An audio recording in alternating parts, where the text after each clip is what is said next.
Hello,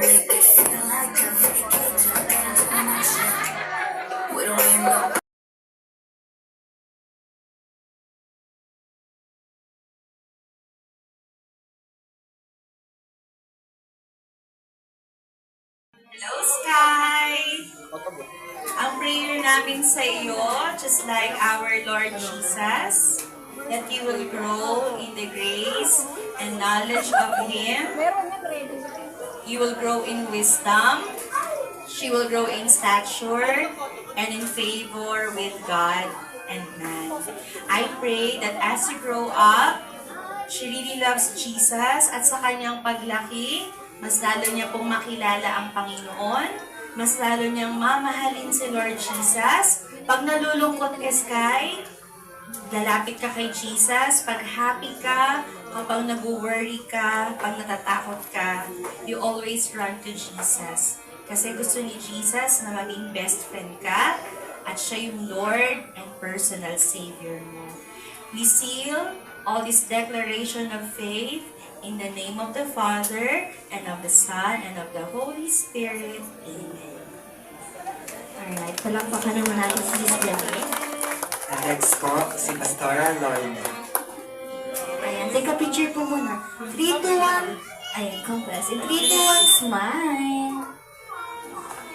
Alright, once again, si Pastora Lorna po. Yes, thank you. Ganyan din sa akin. Hello, Sky! Magandang hapon. Happy birthday! Si Sky ay isa sa pinakamaganda naming estudyante sa Tarbor Academy. Yan. Mana siya ng kanyang mami. Ang masaya kay Sky, masipag siya sa Panginoon. Wala siyang absent sa Sunday school. Therefore, marami siyang alam patungkol kay Jesus. Tama, Sky? Yes. So, gusto kong ibigay na verse kay Sky, Matthew 6:33. Seek ye first the kingdom of God and His righteousness, and all these things shall be added unto you. Yan, Sky. Alam mo na, si Jesus, lahat ay sa Kanya galing, ha? So, continue ka lang mag-serve kay Jesus habang ikaw ay 7 years old, mula pa nung nakaraang mga taon, nag-start ka na mag-serve kay Jesus sa inyong very young age. Pagpalain ka ng Panginoon at lalo ka pang lumaki na mayroong kaalaman kay Jesus dahil ang pagpapala ng Diyos ay magmumula sa kanyang pagsunod sa Kanya. Happy birthday, Sky! Love you! Alright, palakpakan naman po natin si Pastora Lorna. Take a picture po muna. Hi Sky! Happy birthday! Happy 7th birthday! Ang verse na iwan ko sa iyo ay 1 John 4:8. No? Bago pala kanina, narinig mo na yung about love. So, 1 John 4:8, ang sabi doon ay, whoever does not love does not know God. For God is love. Sa Tagalog, ang hindi marunong magmahal ay hindi nakakilala sa Diyos. Dahil ang Diyos ay pag-ibig. And I know you know how to love. Because you are loved by your parents, your sister, and especially you are loved by God. Yan. Parati mong tatandaan, huwag mong kakalimutan na mahal ka ng Panginoon. So kahit mag-isa ka na lang or wala kang kasama, tatandaan mo na mahal ka ng Panginoon. Okay? So huwag mo rin kakalimutan magmahal. Ang prayer ko sa iyo ay nawa yung pagmamahal ng Panginoon ang parati mong makasama at parati mong matandaan sa lahat ng bagay. Which is Jesus. Yan. So yun lang, Sky. Happy birthday. Alright, palakpakan naman po natin si Brother Dan. Our next naman po is si Teacher Ayo.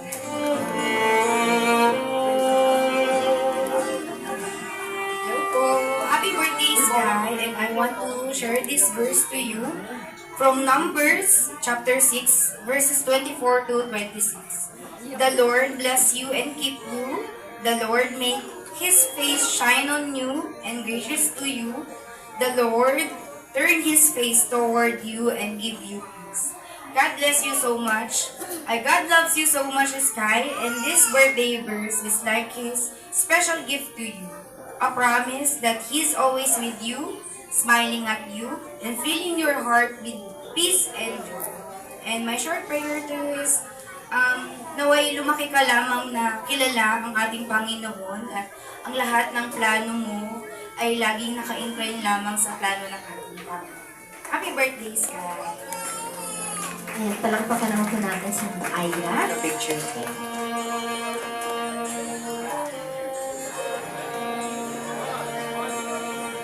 At ang next naman po natin ay si Teacher Lan. Ayan. So, happiest and healthiest birthday, Skylar.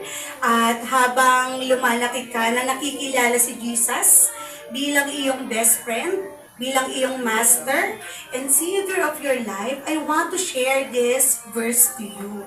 From the book of Philippians, chapter 4, verse 13. I can do all things through Christ who strengthens me. So I want you to remember, if you put God first, kapag ka nag-keep ang iyong trust mo sa ating Panginoon, lahat ng bagay na ipapanalangin mo, lahat ng dreams mo sa buhay, ibibigay niya sa iyo. So, ang prayer ko sa iyo ay, nawa, lumaki ka na may tiwala sa ating Panginoon, mas makilala mo siya bilang Savior ng iyong buhay, at nawa sa pagtahak mo pa sa susunod na chapter ng iyong buhay, pag nag-8, 9, 10 ka pa, or more, ay may courage and joy sa iyong buhay. Nawa ang Panginoon ay kasama mo lagi sa anuman na tatahakin mo. At ito lang yung lagi mong tatandaan, na nawa ang Panginoon ang magbigay sa iyo ng courage. Nawa ang Panginoon ang sumama sa iyo sa pag-ibig ng ating Panginoon, at nawa ang biyaya ng Panginoon ay mag-reflect sa iyong buhay. So, happy birthday, Skylar, and God bless you. Alright, taga-picture po muna.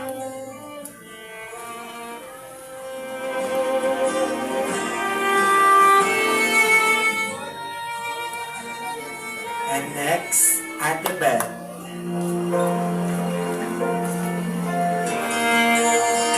Hello, Sky! Happy birthday! Happy 7th birthday. Papasalamat po ako sa inyong lahat, sa lahat ng mga dumalo ngayon sa pinaka-magandang selebrasyon na ito sa birthday po ni Skylar na 7th birthday. So, ang aking Bible verse for you, darling, is Matthew 19 verse 14. Ba't umiiyak ko? Let the little children come to me, for the kingdom of heaven belongs to such as this. So, ibig sabihin po nun sa Tagalog is, sinabi ng Panginoong Jesus, hayaan nating lumapit sa atin ang mga bata. Kasi sila yung isa sa nabibilang na pinakamahalagang regalo ng Panginoon sa ating lahat. Ibig sabihin, doon nabibilang yung kaharian ng langit. So, Sky, lagi mong tatandaan na isa kang precious na gift ng Panginoon sa iyong mommy at saka sa iyong daddy, at pati na rin sa iyong mga friends, sa families, kay Ate Sensen, kaumiyak ko yun. At saka sa lahat ng mga classmates mo sa school, lagi mo lang tatandaan na mag-aral kang mabuti, magpatuloy kang mag-aral ng mga salita ng ating Panginoon. At yun ang huhubog sa buong pagkatao mo habang lumalaki ka. At magpatuloy ka lang na mag-aral ng mag-aral. At higit sa lahat, lagi kang magpapasalamat kung anong meron na ibinibigay sa iyo ng Panginoon, at saka magkaroon ka ng contentment. So, ang short prayer ko po para kay Skylar, naway pagpalain po palagi siya ng Panginoon ng mabuting kalusugan, kaligayahan, at saka po dalisay na pananampalataya sa kanyang buhay. Yan lamang po, at God bless sa iyo, Sky! Alright, taga-picture po muna. Alright. Ang last but not the least, tinatawag ko po sa unahan si Pastor Rod. Pastor Rod po. Hello, Sky! Happiest birthday! High five! Ayan. Ang memory verse ko sa'yo, tayo ka rito, kaserve na doon sa mga actions. Tagayin mo ako, ha? O, children, tayo rin yun, children! Children! Kids, tayo! Tayo, dali! O, ang hindi daw tumayo, walang Jollibee. O, ayan, tayo, dali, tayo. Alright, so, gayahin mo ako, Sky, ha? Gayahin niyo ako, kids, ha? At yung memory verse natin para kay Sky, 2 Peter 3:18. But grow O, kayo rin. Ulit. But grow in the grace and knowledge of our Lord and Savior, Jesus Christ. To Him be all the glory, both now and to the day and eternity. Ayun. So, yun yung prayer namin sa iyo, Sky. Upo na ulit. Thank you, children. Yun yung prayer namin sa iyo. Katulad ng sinabi ng mga nauna sa akin, dadagdag ko siguro yung always listen and love your parents. At saka si Sensen, si Ate Sensen, ha? Huwag mong kalilimutan yun. The rest na sinabi nila, that's all good. And show your love and respect parati kay Mami, Daddy, at ganun din kay Ate Sensen. High five tayo. Okay, picture kami. Alright, take a picture po. Palakpakan naman.